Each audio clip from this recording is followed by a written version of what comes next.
The Galactic Empire was huge. It had over 1,000 alien races. They ruled hundreds of star systems. Their ships were fast, their weapons were powerful, and their knowledge was deep. They thought they knew everything in the universe. One day, they found Earth. At first, they were curious. They watched human videos, read human books, and listened to human songs. But what surprised them the most were the old Earth stories. They found books about dragons, heroes, witches, magic swords, monsters, and legends. To them, it was funny. They didn't see wisdom. They only saw fantasy. They laughed. On the Empire's biggest media network, alien comedians made fun of human stories. They showed humans talking about brave knights, fire-breathing dragons, invisible warriors, and ancient prophecies. The aliens called humans story babies and myth heads. Millions of aliens across the Empire watched and laughed. One alien general said in a live interview, "Humans are weak. Their minds live in fairy tales. They believe in ghosts and heroes who never existed. They are not ready for space." Another alien added, "If their stories are true, maybe their ships are shaped like unicorns." Everyone laughed again. But not all aliens laughed. Some alien scientists warned the Empire. They said, "Be careful. Humans believe in their stories, and belief is powerful." The Emperor ignored them. Back on Earth, humans saw the broadcasts. They heard the jokes. They watched the aliens laugh at their stories. No one replied. The Earth government made no statement. The space agencies said nothing. No human ship answered alien messages. It was as if Earth had gone silent. Alien spies were sent to check. They found nothing. No signals. No activity. Even Earth's satellites had disappeared. Some aliens thought humans were afraid. Others believed Earth had given up. But one man, Captain James Core, knew the truth. He sat in a quiet room deep under the Martian surface. A single screen in front of him played the alien comedy show. He watched as they joked about King Arthur and Merlin, as they laughed about dragons and swords pulled from stones. He didn't smile. A younger officer walked in. "Sir, they're making fun of us again. Should we send a message?" Core shook his head. "Let them laugh." "But sir," "I said let them laugh," Core repeated. "They think our stories are fake, but they don't know. They don't understand what those stories really are." The officer looked confused. "What are they, sir?" "Blueprints," Core said softly. "Warnings. Truths wrapped in fantasy. Our ancestors didn't just imagine. They remembered." He stood and walked to a large metal door. The officer followed. The door opened slowly, revealing a giant underground hangar. Inside were ships. Not ordinary ships. These ships had wings shaped like dragon claws. Some glowed with a strange blue light. One had a long golden nose like a knight's sword. Another had markings that matched ancient scrolls from Earth's oldest libraries. "Project Folklore," Core said. "They think we're weak. They think we dream too much. But our dreams are weapons." The officer stared in shock. "Are these ready?" "Almost," Core replied. "And when we launch, the Empire will learn the truth. Every story they laughed at will rise from the stars." In another part of the galaxy, alien children were watching a cartoon. In the show, a fake human hero shouted, "By the power of magic, I call my dragon." And a silly-looking dragon appeared. The children laughed. But far away in the darkness beyond Pluto, something old was waking up. A shape moved, huge, silent, deadly. Its wings were made of metal. Its eyes glowed red. Its name was written in fire along its side. Seraphim, the Sky Flame. The dragon-shaped battleship opened its eyes for the first time. Back on Earth, humans still said nothing. But deep underground, they were preparing. No more jokes. No more broadcasts. Only silence. And in that silence, something powerful was being born. The Empire thought humans were only dreamers. They were wrong. Humans were builders of legends, and soon their stories would fly. The stars looked calm. No wars, no sounds, no movement. The Galactic Empire watched Earth's space carefully, but they saw nothing. It was strange. Earth had once been full of signals, music, news, messages. Now, it was quiet. Too quiet. The Empire sent ships to the edge of the solar system, near Neptune. They found no human stations, no satellites, not even a signal wave. They laughed again. Maybe humans got scared and turned everything off. One alien captain said. They are hiding, another joked, behind their fairy tales. But far beyond Neptune, past the cold ice of Pluto, something moved. It was hidden in darkness. It was built inside an old space rock, a huge asteroid with metal walls inside. The aliens called it empty space, but it wasn't. Inside that asteroid was Fleet 9, a secret human force. Hundreds of strange ships stood waiting. Their shapes were not like normal human ships. Some looked like dragons. Others looked like old sailing ships from human history, but with engines that glowed blue. A few had giant swords on the front, blades made of a strange light. They were powered by something new, something the aliens didn't understand. Humans called it myth-core technology. Captain James Core stood at the front of the command ship. His uniform was black, with a red star on the chest. His eyes looked tired, but focused. "Report," he said. A female officer turned from her screen. "All systems are ready. Weapons loaded. Cloaks still active. We're invisible to all alien scans." Core nodded. "And Earth?"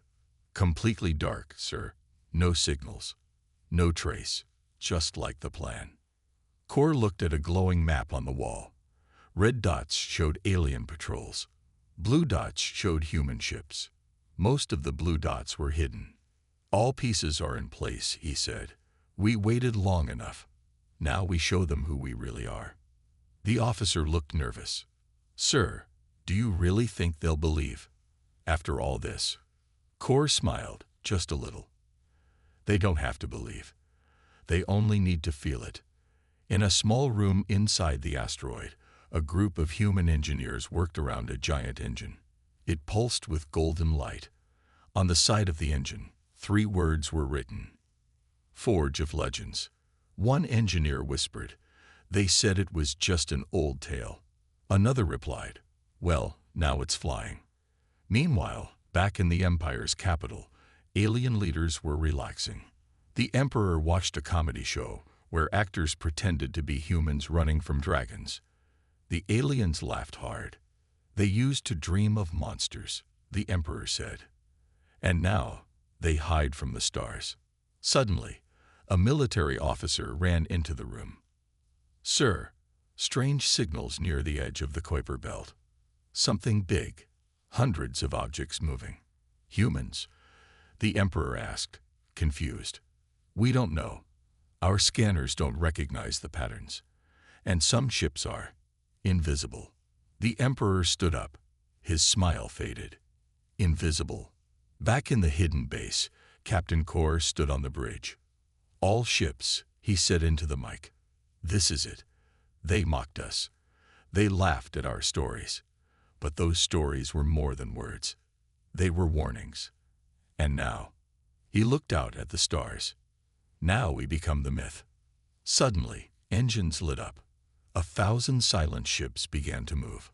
The hidden fleet was no longer hiding. In the darkness of space, shapes started to form. A dragon-shaped ship opened its wings. A Knight-class warcruiser raised its shield. A silent ghost ship, shaped like a flying spear, disappeared into light. The fleet moved like shadows. And the galaxy, which had laughed only days ago, now began to feel something it hadn't felt in 100 years. The alien world of Varnak 7 was full of lights and music. It was Human Joke Day. All over the planet, aliens wore silly human costumes and told stories about old Earth myths. They laughed about knights and wizards. They played fake battles with toy swords and plastic dragons. In one city square, a big screen showed a cartoon where a human yelled, "I summoned the dragon of fire," and a pink balloon dragon popped out. Everyone laughed. Suddenly, the sky turned dark. The sun disappeared behind something big. Very big. People looked up. First, they saw nothing, just a shadow. Then they saw wings. Massive steel wings. A shape flew through the clouds. It looked like a dragon, but it was made of metal. Its body was covered in black armor. Fire glowed under its wings. Its eyes were red like burning coal. It roared, not a real roar, but a deep sound wave that shook every building in the city. Windows cracked. Glass fell. The ground trembled. The screen showing the cartoon broke. Silence fell. Then the message came. A human voice spoke from the sky. "You laughed at dragons. Now meet one." The ship fired a beam of red energy. It didn't hit a building. It hit the air itself. The clouds caught fire. The entire sky burned red. Aliens screamed. They ran in every direction. Soldiers tried to shoot, but their weapons had no lock. The dragon ship flew too fast, too high, too strange. Then it opened its mouth. Inside was a cannon, shaped like a dragon's breath. A white-hot beam shot down and melted a tower in seconds. On the side of the ship, glowing letters appeared. Seraphon, Skyflame. Alien military tried to respond. They sent fighters into the sky. 20 small ships rose into the air. Seraphon didn't run. It flew straight at them. Its wings opened wider, and a shield of golden light surrounded it. Alien missiles exploded early, stopped by something unseen. Seraphon released 6 small drones shaped like tiny dragons. They chased the fighters, moving like birds of prey. In less than a minute, all 20 alien ships were gone. No smoke, no pieces, just gone. One drone returned carrying the alien flag. Seraphon dropped it onto the city square. And then, it left. It didn't destroy the city. It didn't kill civilians. It just sent a message. At Empire command, the news came fast. Varnak 7 attacked. Human ship confirmed. Unknown technology. The Emperor stood frozen. He had seen the video. It played over and over. A giant dragon, made of steel, flying through fire. He turned to his generals. They made their stories real. "No," one general said quietly. "They always were real. We just didn't understand." Back in space, on the human command ship, Captain Kor watched the footage. Seraphon returned to formation. Around it, other ships shaped like myths waited. Ships named Leviathan, Excalibur, Nightmare, and Stormblade. Each one had a story. Each one had power. Commander Mira stepped next to Kor. "They're afraid now." Kor nodded. "Good. Let them feel what we felt when they laughed at our past." "What's next?" she asked. He pointed at the map. More alien worlds. More cities that had mocked Earth stories. "It's time to wake the other dragons," he said. Across the Empire, fear spread. Alien children stopped dressing like fake humans. Alien news channels showed the burning sky of Varnak 7.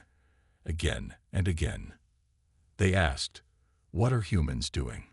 One old alien scholar whispered, "They're not fighting us with machines. They're fighting us with belief."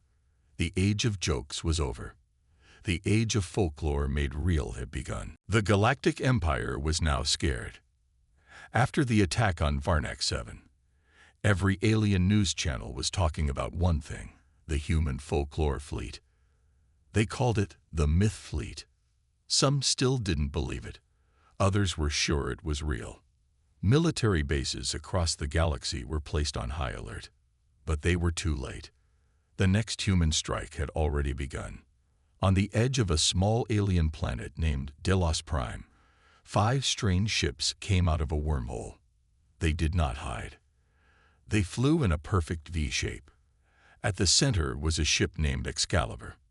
It looked like a knight in space, tall, silver, with a shining front blade, shaped like a sword. The armor was smooth. It had glowing blue lines running along the hull. On both sides, flags flew in zero gravity, marked with Earth symbols. Inside the ship, Commander Elena Voss stood proud. She wore a silver uniform with a sword symbol on the chest. "Begin broadcast," she said. A screen opened. Every alien in the system could see her face. "I am Commander Elena Voss of the United Earth Alliance. You mocked our tales of knights in honor, but we still believe in them. And now, we live by them." She raised her hand. "Today, we fight not with hate, but with justice." Then the signal cut. On the surface of Delos Prime, alien tanks rolled out. Fighters took off. The alien general shouted, "Crush them. This is just another trick." But it wasn't. As Excalibur entered the atmosphere, its shield opened and night drones dropped down. These were small, humanoid machines in armor. Each carried a glowing sword and a round shield. They didn't fly. They fell. With perfect control, they landed in the middle of the alien base.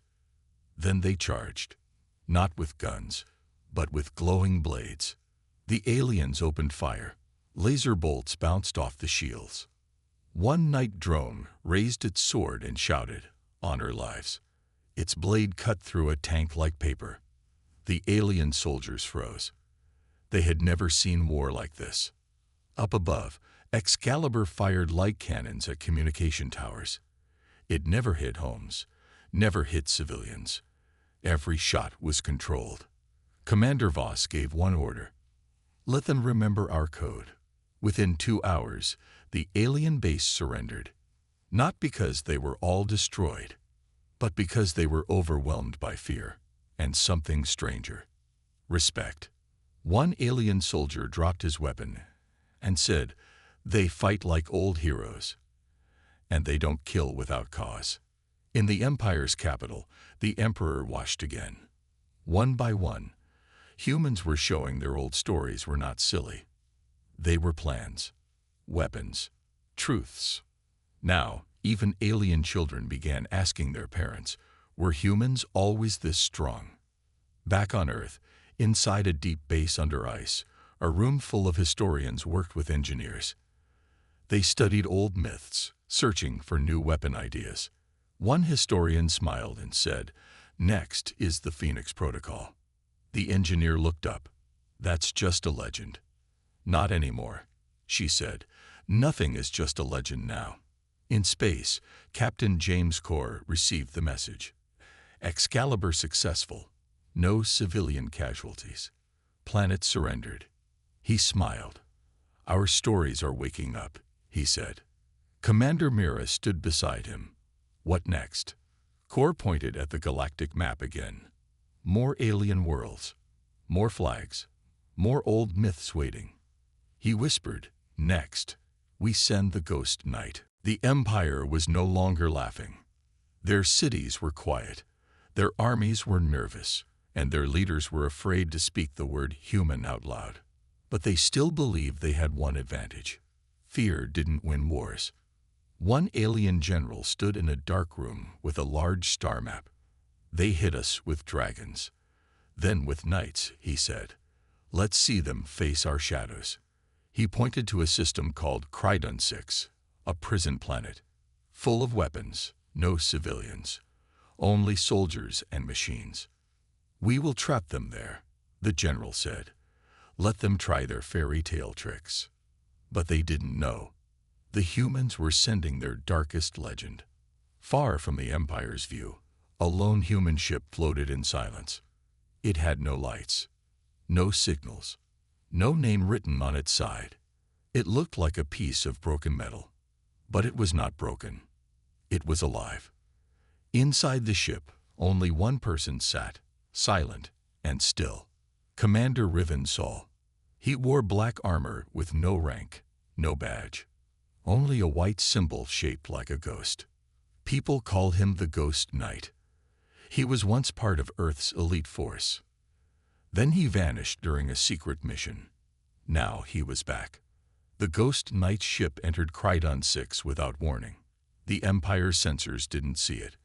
The guards didn't hear it. But one by one, the cameras went black. Then the lights in the prison flickered. Something was wrong. Guards checked their weapons. Tanks powered up. Commanders gave orders. Stay sharp. Something's coming. They didn't see a ship. They didn't see an army. But they felt, watched. Then the power died. Complete blackness. And in that blackness, one word appeared on every screen. I am already here. One guard screamed as shadows moved. Another fired his blaster, but hit nothing. In the halls, a shape passed quickly. It looked like a man, but too fast, too quiet. One by one, the guards vanished. No bodies, no blood, just gone. Then a voice echoed through the base. Calm, cold, human.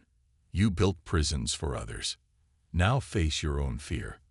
Outside, Empire ships tried to scan the planet. They saw fire, explosions, then nothing. All signals were gone. A full garrison had gone dark. A blackout. Complete silence. Back at Empire Command, the report came. Kryton 6 is offline. No survivors found. Security systems show a ghost. The Emperor stared at the report. No armies. No fleet. Just one. Yes, Your Highness, the officer said. One man, one ship, one ghost. In the Human Command Center, Captain James Corr listened to the transmission. Mira stood beside him, silent. He's returned, she said softly. Corr nodded. The stories said he died. Stories, Mira replied, have power. Deep in the shadows of space, the Ghost Knight sat alone in his dark ship. He looked at a photo of old Earth, green trees, blue sky. He didn't smile. He didn't speak. He only pressed one button and vanished again. Now, across the Empire, one question echoed. How do you fight a story that hunts you in the dark? The Empire was falling apart. They had power. They had numbers. But nothing stopped the humans. First came the dragons. Then the knights. Then the ghost. Now the aliens feared something worse, something they didn't understand. In the deep core of the galaxy, on a secret human science station, something was waking up. Not a ship, not a soldier, but a code, a final plan. The humans called it the Phoenix Protocol. In a cold room, a woman stood before a giant glowing cylinder. She wore a white coat and a badge that read, Dr. Alina Wren. Beside her, red lights blinked slowly on a control panel. Another scientist asked, Are we really doing this? Dr. Wren didn't answer right away. She looked at the glowing cylinder where something floated inside, a human body made of light and energy. She said quietly, They laughed at our myths. But now they fear them. What happens when they see resurrection? The other scientist whispered, You mean rebirth? Wren nodded. Yes, the Phoenix always returns. She pressed the button. The cylinder hissed. The lights flashed, and the figure inside opened its glowing eyes. On the outer rim, Captain Corr received the message. Protocol active. The Phoenix has risen. He stood up from his chair. So, she's ready, he said. Commander Mira looked surprised. You mean the myth was real? No, Corr said. It wasn't real before, but now it is. Meanwhile, the Empire gathered its greatest fleet. Over 300 warships armed with every weapon they had. They chose a planet called Dorsai as their battleground. A trap. We end the humans here, the Emperor ordered. No more dragons. No more ghosts. No more stories. But they didn't know. The Phoenix was already coming. Above Dorsai, the sky turned gold. Not red. Not black. Gold. A single ship entered orbit, glowing with light. It looked like a bird of fire. Its wings were energy. Its body shone like a star. The alien sensors failed. Radars stopped. Time seemed slower. Inside the Phoenix ship stood Commander Sarah Vale, her body part human, part light. She had died once during the First War. Now she was reborn. She looked into the enemy fleet and whispered, "You destroyed our world. Now watch it rise from the ashes." The Phoenix ship flew forward, alone. The alien fleet opened fire. Thousands of blasts.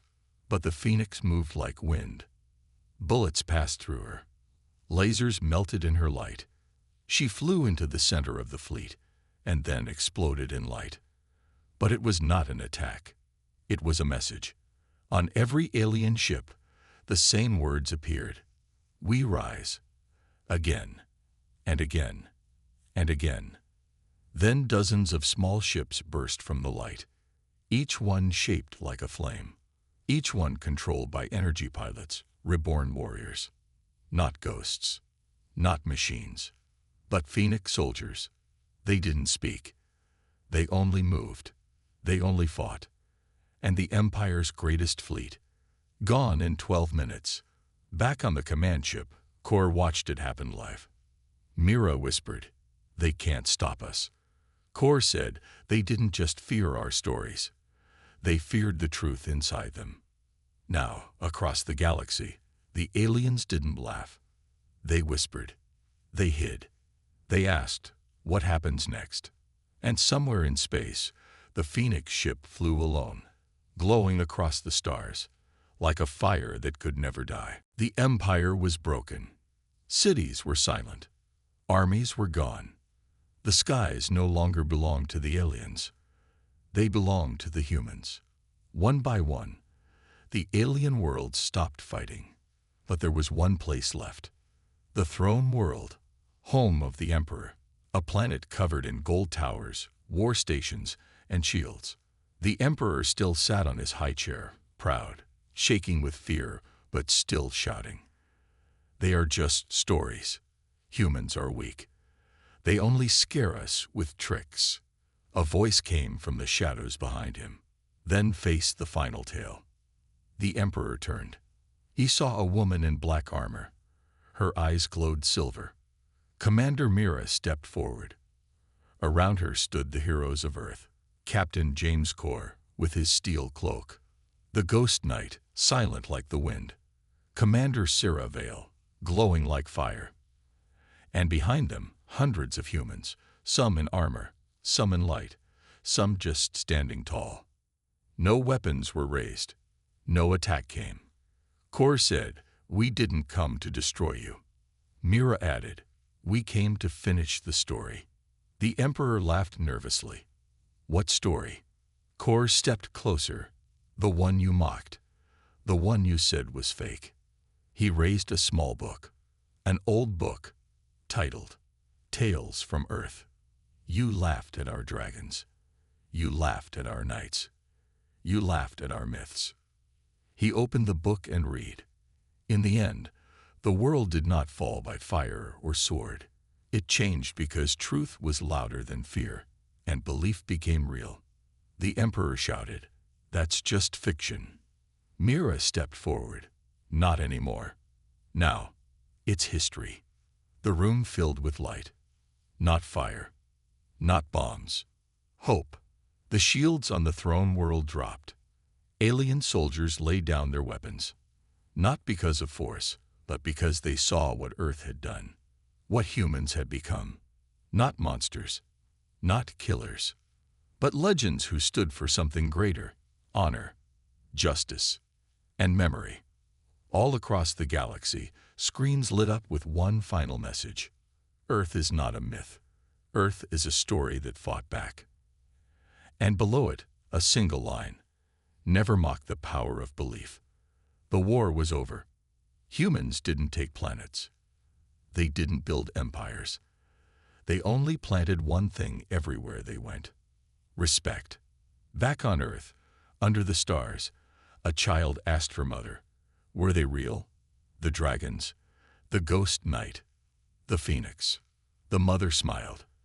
They were more than real. They were us. She pointed to the sky.